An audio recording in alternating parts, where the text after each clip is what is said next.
Si Attorney Fortune pala ang lawyer ni Bryce, ang kanyang legal counsel. Alam niyo po, sa mga hindi nakakaalam, si Attorney Fortune po, hindi po yan tumatanggap ng mga kliyente na sinungaling or magnanakaw, mga kriminal. Tumatanggap po siya ng mga kliyente, yung mga magsasabi ng totoo. Yung mga willing nang magsabi ng totoo. Yung nagsisisi na. Yun po yung kanyang prinsipyo. Kaya pala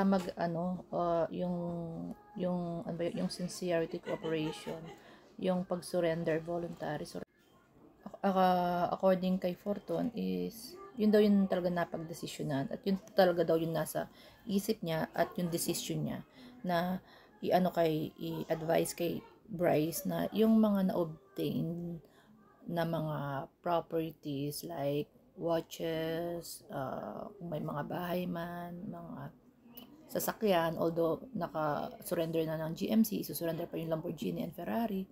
So at kung ano pa yung mga na-obtain nila na properties during this from illegal funds.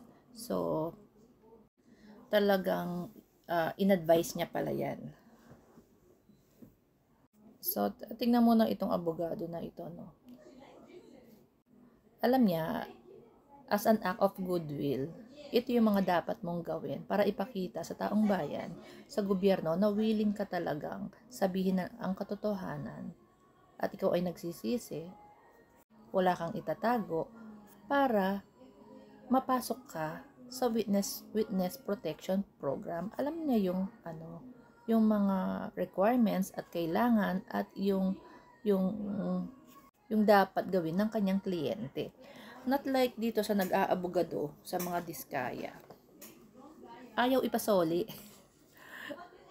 Walang act of sincerity, walang act of cooperation, walang act of goodwill.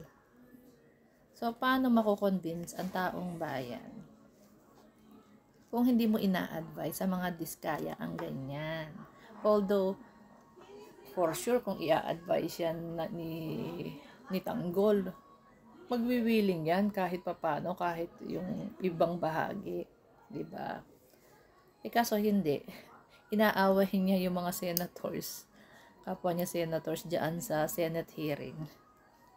Na bakit daw mag-isosooli? Wala pang court order, wala pang judgment, di ba?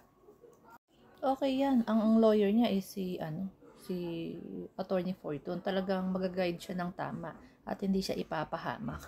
Not like yung sa mga diskaya, lalo pang napahamak tuloy.